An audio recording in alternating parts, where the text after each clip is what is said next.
Alright. Hi. I hate doing voiceovers. Somehow can just be no problem, but recording stuff by myself that for some reason stresses me. So, yay! Time lapse, commentated. Okay, I'll just get the video playing and I'll explain what I'm doing. Blah.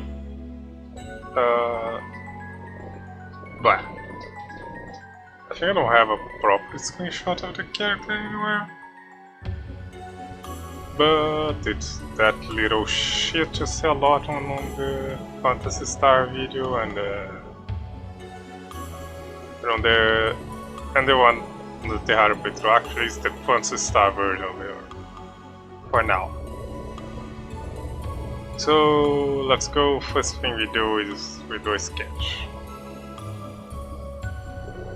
And the first step of a sketch, when you are really beginning, I mean, people who've been drawing for a long time, you just skip straight to the final piece whenever you can.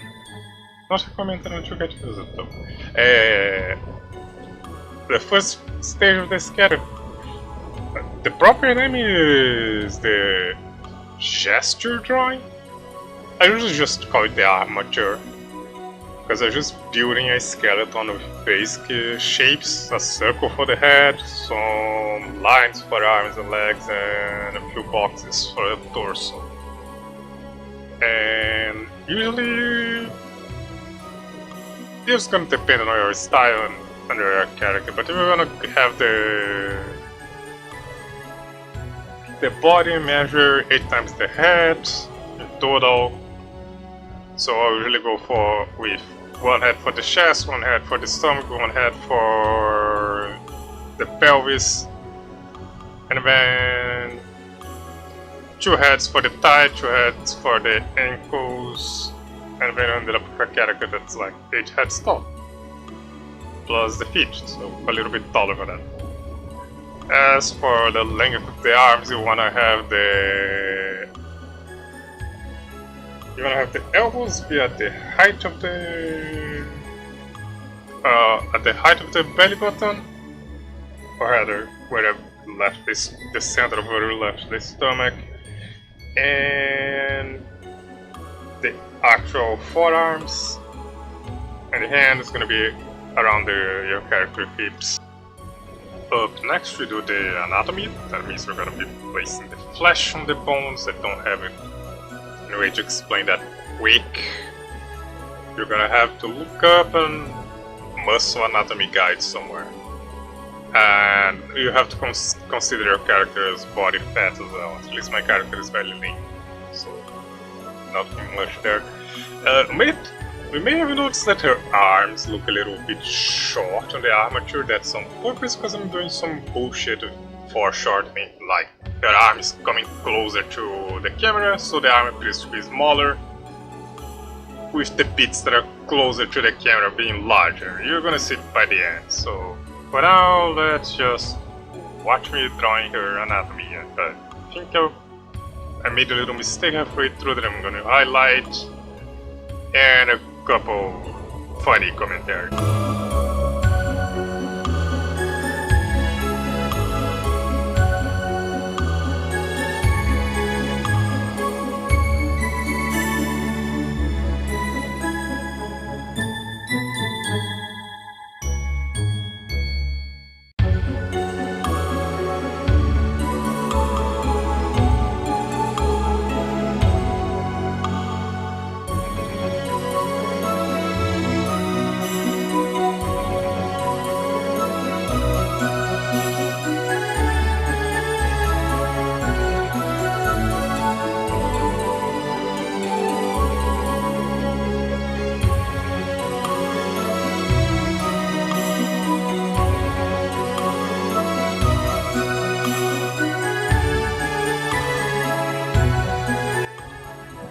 Now you get to see that why doing a sketch first is highly important. I ended up drawing the wrinkles in the wrong angle.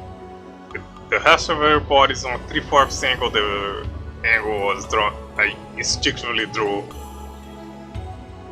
towards the front, and good thing I noticed and fixed it on the sketch instead on the final piece, where there would be a lot of detail on top that I need to redo. And after that, it's just me struggling to draw her titties, because surprisingly smaller titties are harder to draw.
After that, we gotta put some clothing on the character, because or else YouTube is gonna fucking ban me.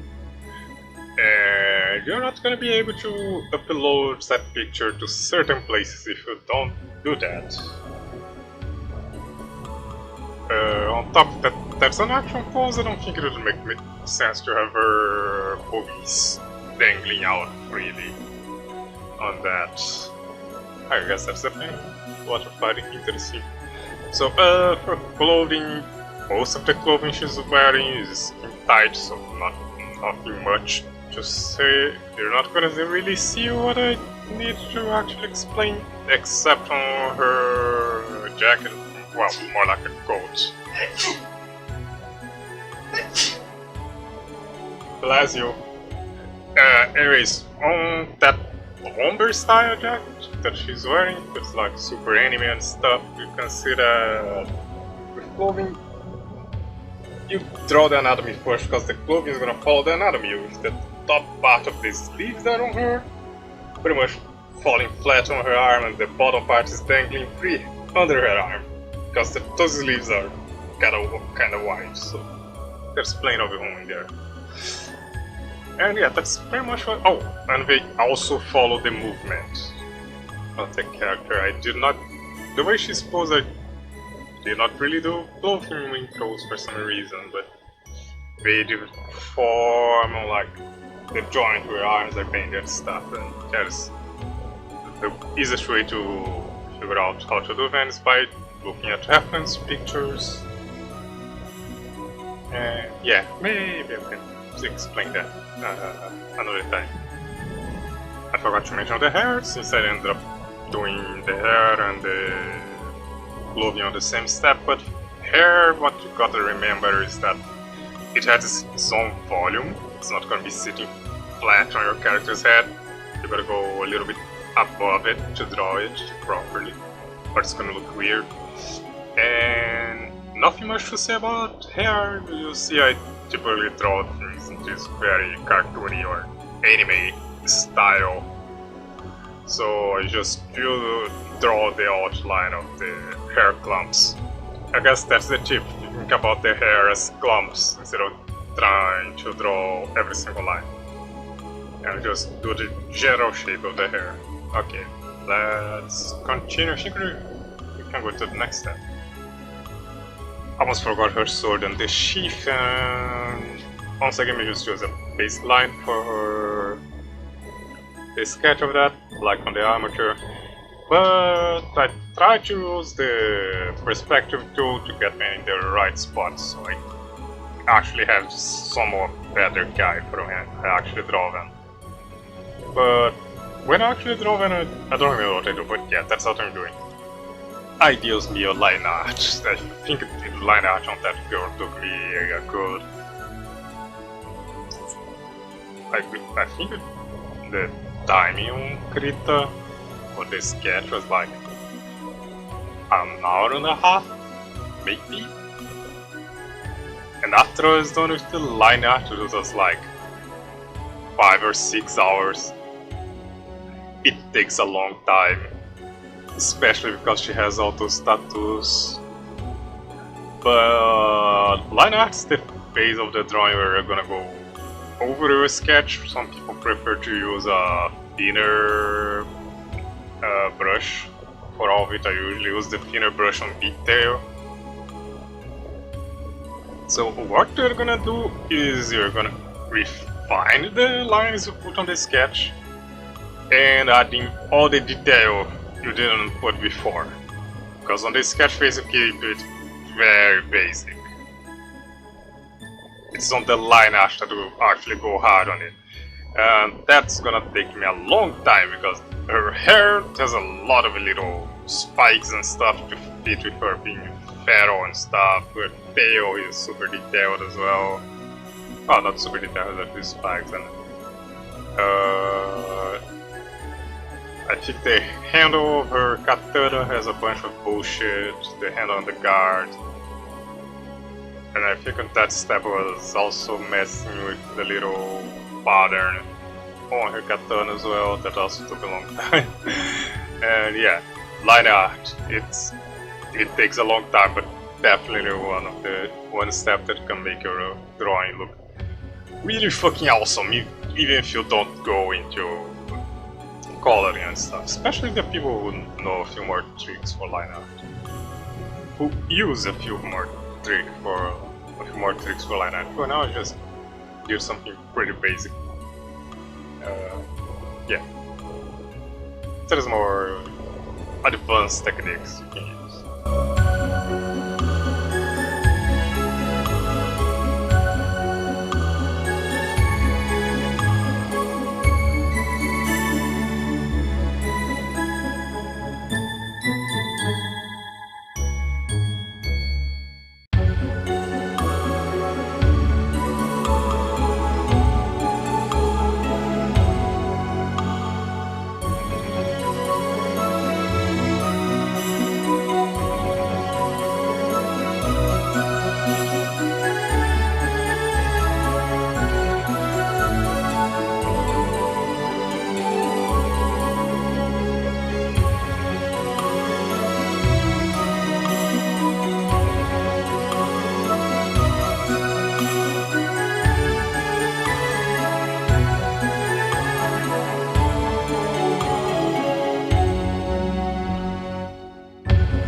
Rabão indeed has a very big tail. The joke here is that it also means the big butt. Hahaha, I have to explain the joke. Very funny. Anyways, let's continue.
Okay, I was gonna be even dumber and draw each flower on her sword by hand.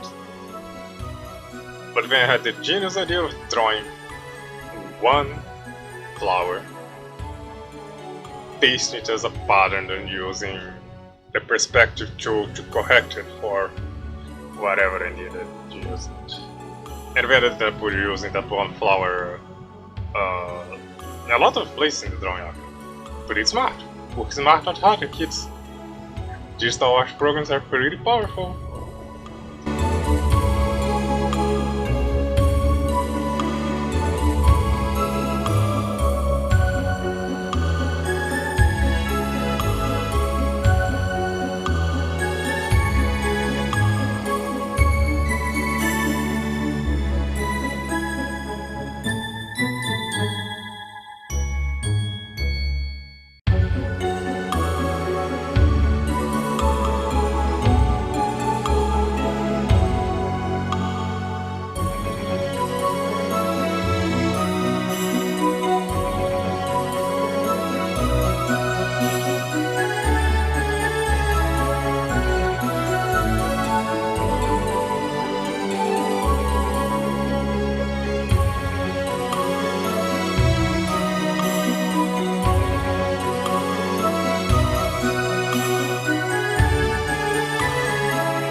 Flat colors is one that's super easy to do if you're working digitally. You just make a new layer underneath your line art. Then you go into the line art with the magic wand or the lasso, whatever you want to use. The magic wand is really better. Select the space you want to fill with the magic wand. Expand the selection by 1 to 3 pixels depending on the thickness of a line art. Then you go to that color layer underneath and just press the fill shortcut or use the bucket or whatever, and it should fill that space without leaving any gaps. And repeat that for every part of the drawing. I think in the beginning here I'm trying to figure out a little bit what I'm gonna do for her skin color. But yeah, color is easy. One thing I recommend is finer detail like the lacing on her shoes I did there. Probably draw it on a separate layer from the rest of the line art so you can actually go in there with the magic wand or something. Or you could use the lasso, because doing that ended up giving me trouble and I had to actually paint some of the detail by hand because I'm stupid, of course. Okay, now this is essentially the final step, rendering. Or rather, shading and lighting, same thing. What we're gonna do is basically just gonna pick a direction where the light source is gonna be. At first I didn't think about it too much, so I just place it in front of her. And following the shape of the character's body, you're gonna add shadows where the light doesn't reach. And highlights on the more reflective stuff, and that's kind of about it. There's more detail I'll go over. We get there when we get there. Ah, right, again, working with digital that should be super easy, and I forgot to mention the little rule for actually doing shadows and lights properly. So normally people try to make shadows black, because that's what people instinctively understand, but that's not gonna work. It can get more complicated, but basically your shadow is gonna be the opposite color of your light source. Its complementary color is gonna be the color that's on the opposite side of the color wheel. So in the case of sunlight, it has a yellow tint to it. So your highlights are going to be yellow or orange, and your shadow is going to be blue.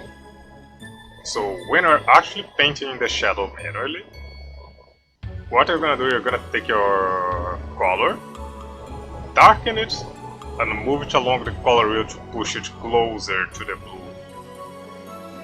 And you're going to do the opposite for the highlight, you're going to push it closer to the yellow. Once again, just the art programs save you a lot of time. All I do there to actually do the shading on her is I create a new layer on top of the color, set it to multiply, and at first I wanted to make the color of the shadow, at first I tried experimenting with a few different colors, but I ended up setting up giving her pink shadows. Aha, bet you never thought of that, huh?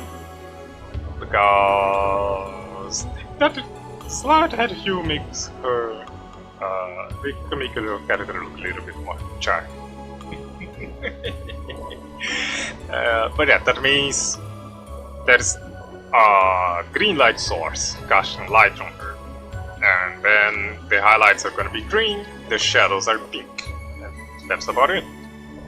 With the multiply layer, you can adjust the transparency of the layer if you want the color to be darker or lighter. The important thing is that the color used for the shadow on the multiply, it doesn't need to be really dark for it to actually show up. It actually shows up better, it's more saturated than dark. So you're gonna pick a color that's more like halfway through light and dark. So you can end up using a very bright pink actually.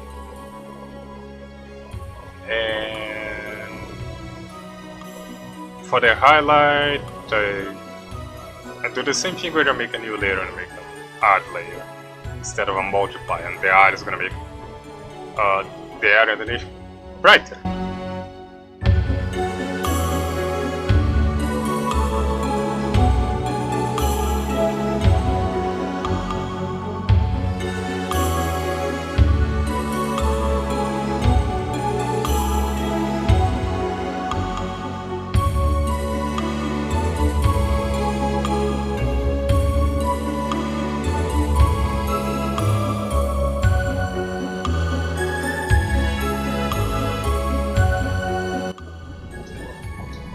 As for where to place highlights on our characters, it's, again, as I said, the side that's facing the light, and the more reflective materials. In this case I put some on her hair, and some on her top, because on the reference the top appears to be, in-game the top appears to be some sort of leathery material, so it's gonna reflect some light. I also put some highlights on her body. That's a way to draw attention to certain parts of her character's body, and more importantly, to reinforce the outline of her abs. She got abs. But on your character's body, you don't want to overdo it, or your character is gonna end up looking like they're covered in oil, or they're made of plastic. So try to go a little softer on that. I use the blending brush to blend out the highlights on the body, and they're very, very subtle. I don't do it much on her cheeks though, because she has a bit of shine to her face. Yeah.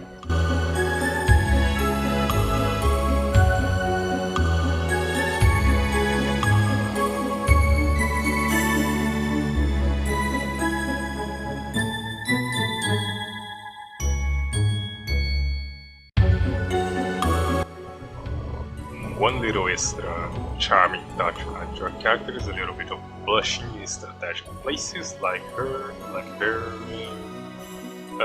cheeks on her face, and other spots you want people to look at. Just make a new layer with some red or whatever color you want to use for the blushing with, blend it out and adjust the transparency to your like. Okay, bye.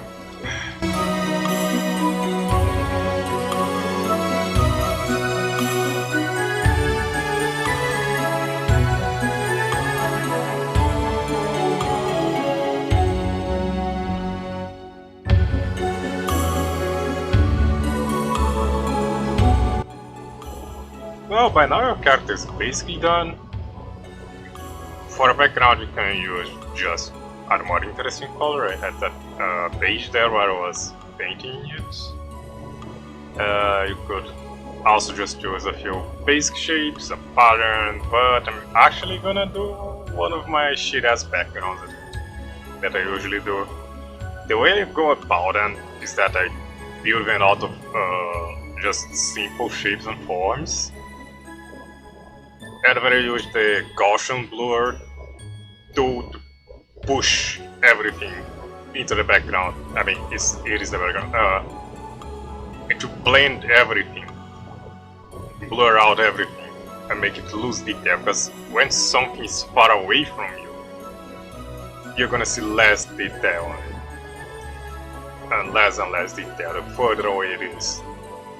So that's how I do backgrounds. And on top of that, not using lines and having the background look more blurry pulls attention back forward to the character. And after I'm done with the background, I just put a little shadow under her. No, I put the shadow first. Anyways, I'm still using the little flower I drew earlier.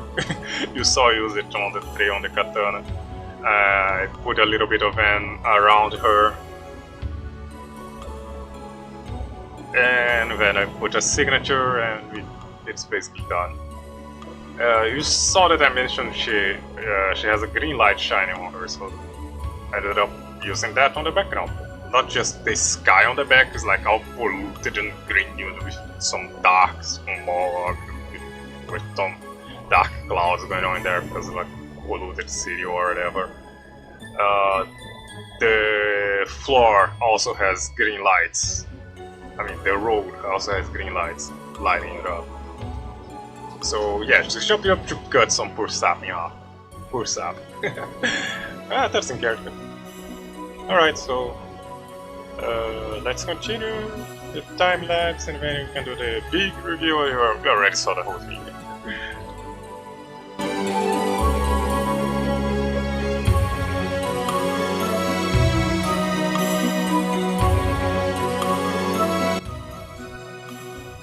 Yay, it's done! That ended up taking almost 9 hours to do, but it's so worth it. Look at her, she's so beautiful.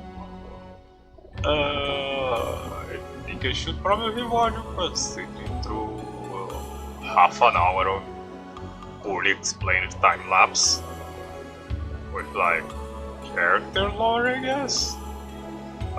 We don't expect much. I'm bad at that, so I can give you her name. Her name is Melissa. Because I'm very creative and named her after her eye color. Because Melissa, you could call her Mel. Mel means honey. She has yellow eyes. Yay! As a bonus, Melissa is lemon mint, which makes a very nice tasting tea, which is a nice touch. And also, I didn't know that, but it's also a nymph in Greek mythology that had control over bees. That's a nice picture. Yeah, so, oh yeah, about the character, you can notice by her outfit that she's a batshit crazy tomboy, basically feral, actually behaves like an animal. And you saw that she has a raccoon tail. She is a Cozumel raccoon, which are special raccoon from Central America, and they are significantly smaller than the North or the South American raccoons. They're like about the same size of a house cat. And she learned to use that katana on her own, because again, she's smaller than other raccoons, and between picking fights with stray cats, or I guess stray cat girls, and dogs, which are bigger than both, she needed something to compensate for it. So yeah, she basically started swinging at whatever she could pick up, and then she learned how to sword fight. That's the preferred means of spreading chaos. So yeah, that's it. That wasn't so bad. The drawing part was easy, but I was dying inside and procrastinating on actually recording the voiceover for the time lapse. I made the shorter time lapse for the Lineart app, like really quick, but this one it's 3 in the morning and I'm doing it because I don't have a spine. I don't think somebody was used to streaming. I don't have no problem with recording audio, but I guess I'm fucking weird. Sorry for the poor mic quality. I have no idea why that thing is buzzing so much. And no avatar because I'm recording the damn thing. Last time I tried to overlay the proper avatar on top of the thing. It was a mess. So yeah, just audio. So thank you for watching. Normally don't ask people to like and subscribe, but I mean, you saw through all of that. If you're somehow stray here, you probably liked watching that, so I hope you liked it. Don't even need to click the like button, just I thank you so much for that. Yeah, I've been yapping for 5 minutes in the outro now, so alright, like, subscribe, comment, cut, expire. You can probably tell me what else you wanna see, that would help. And I think with that out of the way, I can maybe go back to streaming. Maybe. I mean, there's more stuff when I should draw it. Alright, good night, see ya, bye!